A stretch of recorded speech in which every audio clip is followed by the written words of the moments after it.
Quem nasceu primeiro? O ovo ou a galinha? Ah, vocês acharam que isso não era bíblico, né? A galinha nasceu primeiro? Ou o ovo?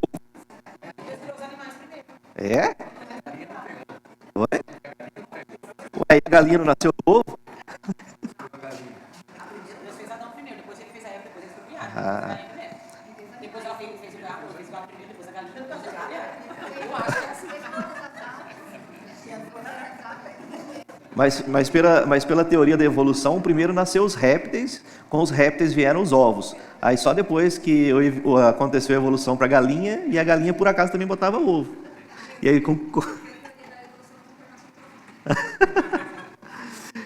que eu fiz essa pergunta, gente? Porque esse é um tema muito polêmico, né? Falar de criação, né? A gente aqui no âmbito da igreja, falar de criacionismo é normal. Mas quem já teve a experiência de tentar falar sobre criacionismo em ambiente secular, principalmente na academia, quando eu digo academia, é na faculdade mesmo, você tentar abordar esses temas de maneira científica, você é tido como uma pessoa ingênua, um crédulo, né? Ou um fanático, né? E nós vamos ver aqui como que se deu a criação, de acordo com o relato bíblico. Irmãos, eu amanheci gripado, então estou com o nariz trancado, a voz está nasalada, então está meio fanho, mas vamos assim mesmo. O relato da criação, bom, o Walter já explicou qual que é o propósito dessa aula de hoje. O ano passado nós estudamos a teologia sistemática como um todo, abordando os 10 principais tópicos da teologia sistemática, e agora vamos fazer um estudo da cronologia bíblica. Então, o Walter falou a respeito da revelação especial e da revelação geral. Então, a revelação geral é a Bíblia, e agora nós vamos começar a destrinchar cronologicamente a Bíblia. Por isso, nós vamos começar falando a respeito da criação. E a criação vai estar lá no livro de Gênesis, do capítulo 1 até mais ou menos o versículo 3 do capítulo 2.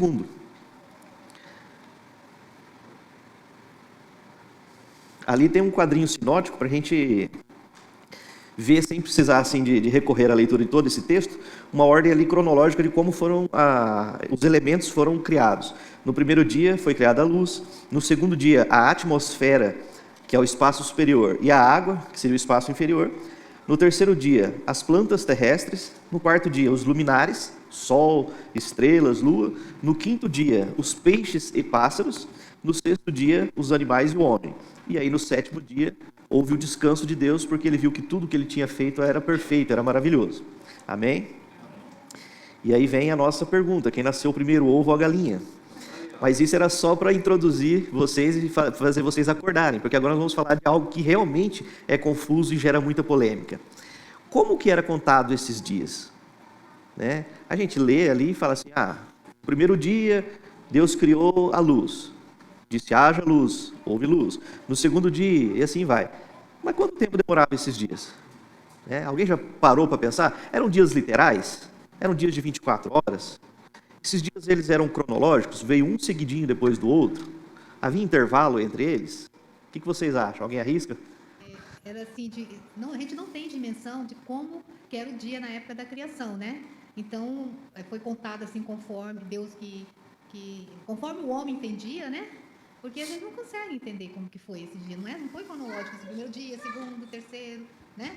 Então, é só para a gente ter eu acho que foi colocado para a gente ter uma noção, assim, mais ou menos de tempo. Né? Uma metáfora, né? Algo mais, não tão literal, né? Exatamente. Vamos ver então como que foi que o pensamento cristão foi evoluindo a respeito desse tema. Isso é bem legal, cara, ver como que era o pensamento dos pais da igreja a respeito da criação, como era o pensamento medieval, como era o pensamento dos reformados, o pensamento atual. Nós vamos dar uma olhada rápida em várias teorias e você vai ver que a forma com que eles pensavam e nós pensamos enquanto cristão variou demais nesses 20 séculos de cristianismo. Vamos falar a respeito das interpretações medievais. Por incrível que pareça, logo no começo do cristianismo, a interpretação era que os dias não eram literais. A gente tem aquela ideia já de, talvez, uma pressuposição nossa de que os pais da igreja acreditavam que a Bíblia era literal e que ela deveria ser interpretada conforme estava ali escrito. Mas não era assim. Nós temos ali Orígenes de Alexandria e Agostinho de Hipona, que eram os dois pais da igreja, lá do século II, por aí. Eles viviam numa época em que havia um pensamento grego muito forte. Esse período que a gente está falando ali, de 2 a 3 séculos antes de Cristo e 2 a 3 séculos pós-Cristo, nós vivemos um período ali chamado de helenização do mundo conhecido, do mundo ocidental de então. Você tinha, então, uma prevalência de ideias filosóficas baseadas no pensamento de Sócrates, Platão e Aristóteles. Eles tinham uma visão dual de mundo. Eles acreditavam que existia um mundo material, aqui, o corpo físico, e que esse mundo ele era mau, corrompido, que não servia para nada. E que havia um mundo superior, o mundo das ideias, o mundo do pensamento, o mundo divino, que era evoluído e que era bom. Por conta desse pensamento, principalmente desenvolvido por Platão, criou-se aquela ideia de que você morre e só o seu espírito evolui. Você abandona a carne para um processo de evolução ser perfeito. Aristóteles vem depois e ainda acrescenta que o espírito nada tem a ver com a carne. Então perceba que diante desse pensamento extremamente filosófico da época, o Orígenes de Alexandria e Agostinho de Hipona partiram dessa ideia filosófica para entender então que se os dias da criação eram atos divinos e Deus não tem nada a ver com o homem, então eles não poderiam ser interpretados como dias humanos. Logo, não podiam ser dias literais como os nossos. Perceba que eu até coloquei ali um alerta de spoiler, que é o seguinte, nenhum dos dois tinha qualquer conceito naturalista, não tem nada a ver com o evolucionismo, que hoje prega a mesma coisa, os dias não literais. Era por razões filosóficas que eles pensavam na não literalidade dos dias da criação. Alguém tem alguma pergunta? Então vamos passar para o pensamento reformado. Aquele camarada ali é o Martim Lutero, né? Famoso pela pregação lá das 95 teses na porta da igreja, que deu início à reforma. E ele promoveu um retorno às Escrituras. Naquela época você tinha uma visão de mundo promovido pela igreja de então, de que a Bíblia era insuficiente e você precisava de uma autoridade para te ajudar a interpretar a Bíblia. Então você, naquela época, tinha então a necessidade de um concílio eclesiástico ou a figura de um papa para poder dizer e interpretar a Bíblia. Vem Lutero, vem os reformados e diz, não, a Bíblia é autossuficiente, não precisa de filosofia, não precisa de nenhuma chave exegética fora da Bíblia, não precisa de nenhum homem te ajudando a interpretar a Bíblia. E com essa intenção de voltar às Escrituras, isso tem um reflexo na interpretação dos dias da criação, porque volta a ter uma interpretação de que os dias tinham que ser literais, tal qual está escrito na Bíblia. Tem uma frase que, se vocês verem ali, é aquela partezinha que está ali em itálico, que diz assim, é a frase de Lutero: Moisés falou no sentido literal e não alegórico, ou figurativamente, isto é, que o mundo com todas as suas criaturas foi criado em 6 dias, como se lê no texto. Era o pensamento dele e foi seguido pelos demais reformadores. Esse foi o pensamento dominante até por volta ali de meados do século XIX. Era o pensamento clássico. Mas aí o pensamento vai evoluindo de acordo com as situações e com as descobertas e com as realidades que nós vamos nos deparando com a evolução da humanidade. E aí surge uma ciência muito importante, lá por volta do final do século XVIII, que é a geologia.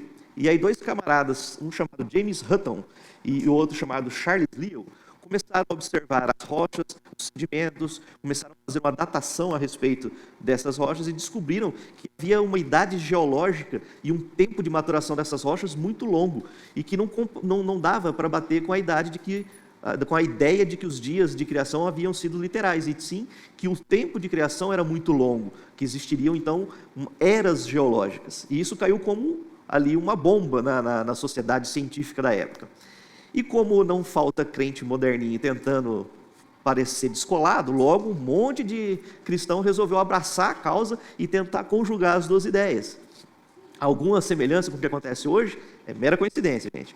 Então, alguns desses cristãos, chamados de concordistas, tentaram relacionar os dias da criação mais longos para poder conceber uma ideia mais científica, menos religiosa e mais palatável para esse momento em que a sociedade vivia. E, novamente, nós temos agora uma mudança de paradigma, não por revelação, não baseada na Bíblia, mas por questões externas. Não mais por questão filosófica, mas agora pela ciência. A partir de agora, na história, nós vamos ver sempre esse embate, ciência e teologia. Mas vamos avançar. Então, a partir deste momento, vão surgir várias teorias a respeito de como seria essa contagem de dias. Vão ser várias mesmo. Dava para contar aqui, sem mentira nenhuma, umas 20 teorias. Mas como o tempo é curto, a gente pegou só as mais interessantes e as mais plausíveis para a gente poder estudar. A primeira delas, seria interessante até... quem que veio com a Bíblia aqui? Quem está com a Bíblia? Irmã, abre para nós Salmo 90, versículo 4, e eu esqueci o nome da irmã. Carol, abre para nós em 2 Pedro 3,8. Salmo 90, verso 4. Pois 1000 anos aos teus olhos são como o dia de ontem que se foi, e como a vigilância da noite. Amém. 2 Pedro 3:8. Mas há uma coisa, amados, que vocês não devem esquecer, que para o Senhor o dia é como 1000 anos, e 1000 anos são como um dia.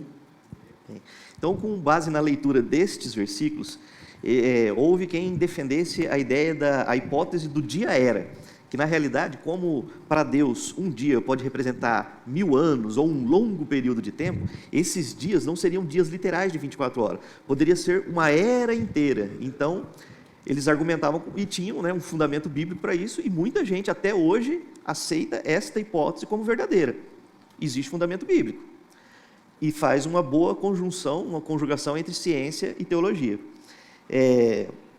Também existe, deixa eu avançar aqui, a hipótese do dia relativo. Quem conhece a teoria da relatividade, ou já ouviu falar? Albert Einstein, teoria da relatividade, que as coisas dependem do olho do observador. Tem a ver com física quântica, A depender do observador, a coisa pode mudar de lugar, pode mudar a velocidade. Baseado nesse pensamento de Einstein e da teoria da relatividade, criou-se a hipótese do dia relativo. O que significa isso? Significa que, do ponto de vista de Deus, cada um daqueles dias eram literais, porque Deus estaria fora do tempo, ou de um tempo relativo, enquanto para nós, humanos, que estamos na Terra, de outro ponto de vista, esses dias seriam eras, seriam bilhões de anos. Então isso é mais uma tentativa, essa também bem interessante, porque usa a teoria da relatividade, também tem muita gente que gosta pelo ar de modernidade da teoria. Mas não fica por aqui não. Tem também uma hipótese que é bastante interessante, que é a hipótese do dia intermitente. Ele defende que realmente Deus criou o mundo em 6 dias, mas entre esses dias haviam lacunas, haviam espaços. Então esses dias não eram intermitentes. Veio um evento, Deus vai lá e criou as coisas num determinado dia. Passou muito tempo, Deus resolveu ter mais um dia de criação. Passado outro tempo longo, terceiro dia de criação. E assim, por isso, você teria dias literais casados com um período longo de intermitência entre eles. Tem também a hipótese dos dias de revelação. Essa é interessante também.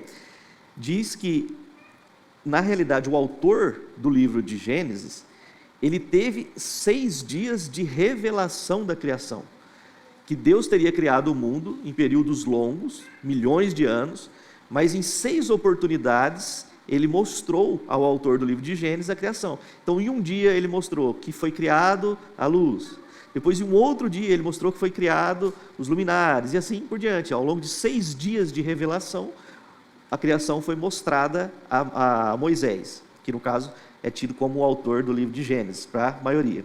E tem a hipótese da estrutura, que diz que, na realidade, o que acontece é que, para aquelas pessoas daquela época, não adiantava você ter um relatório fidedigno, cientificamente falando, porque elas não estavam preparadas para entender o que era a era geológica, o que eram os fenômenos físicos, químicos e biológicos envolvidos. Então, o livro de Gênesis, nessa parte, seria um relato, uma estrutura literária usada para transmitir verdades. Então, essa é a hipótese da teoria da estrutura.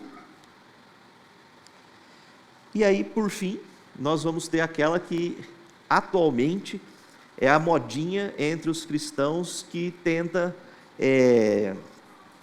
tentam casar o evolucionismo com o criacionismo, que é o evolucionismo teísta.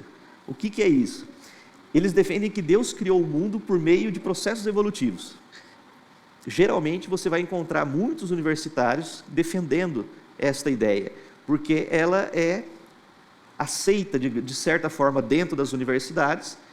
E aí você tem lá o evolucionista clássico, né, que não aceita nada, geralmente não acredita na figura de Deus, mas quando ele encontra um evolucionista teísta, ele fala assim, tadinho, ele ainda acredita em Deus, mas pelo menos ele é evolucionista, né? Não, né? Ele está parcialmente certo. Mesmo esses evolucionistas teístas, eles criaram então um mecanismo que assim, é como se a atuação de Deus nesses dias de criação fosse como um gatilho. Deus deu ordens em determinados dias para que começasse um processo evolutivo. Então, num determinado dia, Deus determinou, vai crescer a relva. Aí ele disparou esse gatilho. Então, pelos processos evolutivos, a relva foi crescendo, foi acontecendo a seleção natural e a relva mais forte prevaleceu. E assim acontece com todos os animais, e aí vem uma divisão. Parte dos evolucionistas teístas acreditam que isso é válido para toda a criação, tanto para os animais quanto para o próprio homem.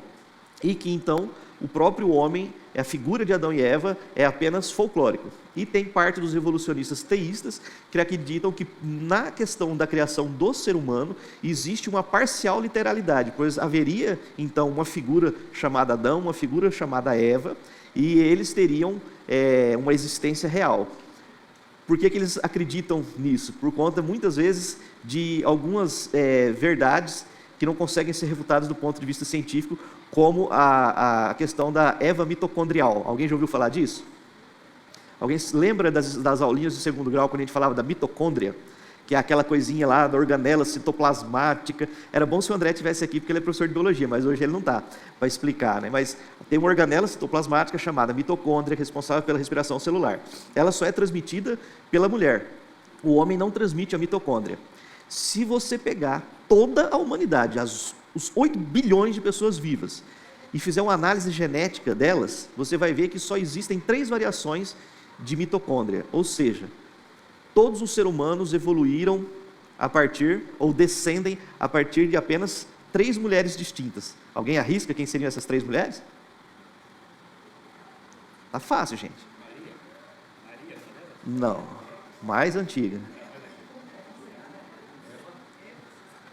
A de Eva, ela passou para uma dessas 3. Está perto. A mulher de Sem, a mulher de Cão e a mulher de Jafé. Porque na arca de Noé foram 4 casais, mas Noé não tem mais filhos, então a mulher de Noé não transmitiu mais herança genética. Mas as mulheres de Sem, Cão e Jafé foram as 3 mulheres das quais partiu toda a humanidade, segundo a nossa crença no relato bíblico. Por isso existem apenas 3 variações de DNA mitocondrial, que seriam essas 3 Evas mitocondriais. Então, por essas e outras razões, essas e outras muitas razões, é que os evolucionistas sempre tentam desmerecer o criacionismo científico. Eu não coloquei aqui nada a respeito do criacionismo científico, porque ainda é muito incipiente aqui no Brasil falar em criacionismo científico. Mas nós temos um autor nacional muito bom, Adalto Lourenço, que eu recomendo vocês, quem tiver a oportunidade de assistir vídeos dele no YouTube, ou até mesmo comprar livros dele, tem inclusive um livro dele chamado Evolucionismo Teísta, onde ele vai rechaçar essa visão do evolucionismo. Mas, Adalto Lourenço. Excelente, cara inteligentíssimo. Nível Tassos Licurgo, que o pastor citou ontem lá no grupo da igreja, é um cara fantástico. Bom, então, por que esse relato está ali na Bíblia, então? Porque só serve para gerar polêmica, despertar curiosidade, as teorias mais diferentes vão sendo levantadas, e a gente acaba não tendo uma resposta clara. Mas, talvez, a ideia do autor de Gênesis era tirar o foco de como foi feito, ou de quanto tempo durou, ou quando foi feito, e apontar para quem fez, tirar os olhos da criação e colocar no Criador. Isso dissipa qualquer dúvida, porque fora sabermos que existe um Criador e que Ele é todo poderoso, o restante é especulação, pelo menos nesse ponto, né?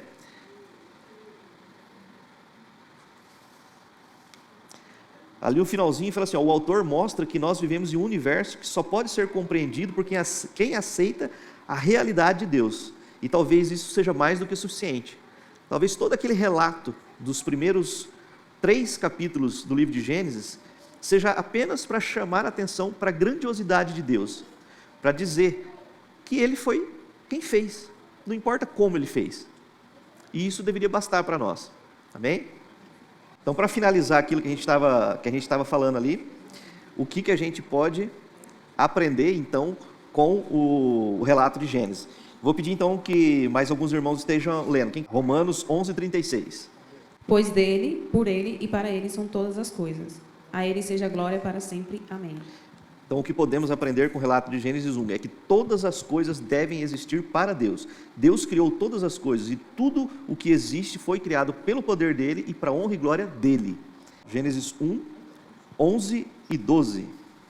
E Deus disse que a terra produza relva, ervas, que deem semente e árvores, frutíferas que deem frutos segundo a sua espécie, cuja semente esteja no fruto sobre a terra. Já emenda no 12. E assim aconteceu. E a terra produziu relva, ervas que davam semente, segundo a sua espécie, e árvores que davam fruto, cuja semente estava nele, conforme a sua espécie. E Deus viu que isso era bom. Houve tarde e manhã, o terceiro dia. Aí o Deus disse, 24 e 25. E Deus disse que a terra produza seres vivos, conforme a sua espécie, animais domésticos, animais que rastejam e animais selvagens, segundo a sua espécie. E assim aconteceu. E Deus fez os animais selvagens segundo a sua espécie, e os animais domésticos, conforme a sua espécie, e todos os animais que rastejam sobre a terra, segundo a sua espécie. E Deus viu que isso era bom. Amém. A diversidade de dons, mas o Espírito é o mesmo. A diversidade de ministérios, mas o Senhor é o mesmo. A diversidade de realizações, mas é o mesmo Deus quem realiza todos em todos. Amém. Tudo em todos. Então, Deus criou a diversidade. Deus fez cada um de nós diferentes com um propósito e para cumprir diferentes propósitos. Amém? Aí, Hebreus 1:3. O Filho é o resplendor da glória de Deus e a expressão exata do seu ser, sustentando todas as coisas por sua palavra poderosa. Depois de ter realizado a purificação dos pecados, ele se assentou à direita da majestade nas alturas. Amém. Então ele ensina também que Deus é confiável. Toda manifestação de poder na criação e na sustentação, na manutenção do mundo, demonstra a confiabilidade que nós podemos ter em Deus e no poder que Ele tem para manter todas as coisas na sua mão. Amém? Gênesis 1, 10 e 12 é aquele versículo que o irmão já leu, que fala a respeito de Deus ter prazer na sua criação. Cada vez que Ele cria alguma coisa, Ele fala, e viu Deus que isso era bom. Gênesis 1:30. Nossa, deu desafinado agora. E para todos os animais da terra, todas as aves dos céus e todos os animais que rastejam sobre a terra, em que há fôlego de vida, toda a erva verde lhe servirá de alimento. E assim aconteceu. Deus é provedor. Até com as aves, Deus se preocupa. Que dirá com nós, seres humanos, que somos a coroa da sua criação. Tendo então a ideia de que o homem já está criado, nós vamos avançar então para os mandatos criacionais. Alguém já ouviu falar essa expressão, mandatos criacionais? Quando Deus determina a criação do homem, Ele tem que colocar algumas balizes, ordenanças para o homem. Olha, você vai caminhar por aqui, você vai ter esse propósito, e respeite essas regras. E para isso Ele estabeleceu 3 mandatos principais, que seriam o mandato espiritual, o mandato social e o mandato cultural. Esse mandato espiritual, ele estaria mais ligado ao relacionamento que o homem tem com o seu Criador. O mandato social está mais ligado com o relacionamento que o homem tem em família, e o mandato cultural é um relacionamento do homem com a sociedade e com a cultura. Vamos analisar cada um deles. O mandato espiritual, ele tem uma função de comunhão e obediência. Se a gente pegar lá no início do livro de Gênesis, nós vamos ver que o homem foi criado à imagem e semelhança de Deus. Sendo criado à imagem e semelhança de Deus, nós somos os únicos seres que têm condição de ter um relacionamento com Deus. Você não vai ver um gato tendo um relacionamento com Deus, um animal irracional tendo um relacionamento com Deus. Só nós somos capazes disso. E também a própria instituição do dia de descanso. O Shabat, como a gente já falou, ele era um dia instituído para que o homem parasse tudo e focasse em Deus. Não era só o descanso, era uma companhia, um relacionamento a ser desenvolvido com o Pai. E terceiro, que era a ordem de não comer da árvore do conhecimento do bem e do mal. Adão e Eva, eles eram instruídos a não comerem daquele fruto, né? E o que isso representava é que enquanto eles estivessem no Jardim do Éden, eles teriam uma obediência a Deus e seguiria dentro daquele padrão que foi estabelecido para eles. Então o mandato espiritual estabelece um relacionamento pessoal com Deus e que coloca Deus em primeiro lugar na sua vida. O mandato social, que é esse mandato do homem no seio da família, ele é o seguinte, é um relacionamento familiar. Deus criou o primeiro casal, Adão e Eva. E eles são como se fossem o espelho daquilo que Deus projetou para a família. Homem e mulher, macho e fêmea. Entenderam? Essa bênção inclui tanto o companheirismo conjugal, quanto um mandato também para gerar filhos, uma bênção, né, de encher o mundo, de ser frutíferos. O homem e a mulher têm nesse mandato papéis específicos. O homem é o cabeça, a mulher é a ajudadora idônea e juntos, cada um desempenhando o seu papel, formar a família saudável, que é o núcleo, a base da sociedade, que é onde você vai ter a criação de filhos que vão seguir, vão aprender e vão desenvolver as suas vidas dentro dos parâmetros das normas de Deus e vão crescer saudáveis e vão repetir esse processo. Então, o mandato social talvez seja um dos mais importantes, porque ele faz com que o ser humano encontre uma guarida na sua família, na sua casa, um local de proteção e um local para ser lançado para o futuro, que é onde ele é preparado para o mundo. Temos também o terceiro mandato, que é o mandato cultural, que podemos traduzir na mordomia cristã. O homem recebeu todo o poder e autoridade sobre a criação. O homem tem que dominar sobre os seres, dominar sobre o mundo. Mas temos que lembrar que nós não somos donos do mundo. O dono do mundo é Deus. Deus criou todas as coisas e todas as coisas a Ele pertencem. Nós somos apenas gestores. E isso nasce para nós a noção de responsabilidade em todas as áreas. Responsabilidade com os outros seres humanos, responsabilidade ecológica, cuidando do planeta, a responsabilidade de solidariedade, de direitos humanos e por aí vai.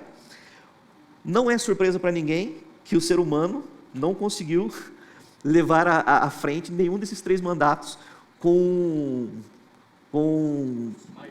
maestria. O primeiro mandato eles já quebraram logo de cara, comeram o fruto da árvore do conhecimento do bem e do mal, foram expulsos do jardim do Éden, começaram a sofrer as consequências do pecado. O mandato social, logo no começo nós já temos o assassinato de Abel pelo próprio irmão Caim e mais outras atrocidades sendo cometidas aí ao longo do caminho. E o mandato cultural então nem se fala, guerra. Nós temos tantos distúrbios sociais que são narrados ali que culminam com o dilúvio, porque toda a sociedade se corrompeu a tal ponto que a própria mente das pessoas adoeceu. Amém? Então, essa é a parte que nós íamos falar até os mandatos. Vamos ter um intervalo agora e na volta nós vamos para a segunda parte das aulas do Walter e a segunda parte da minha aula. Beleza?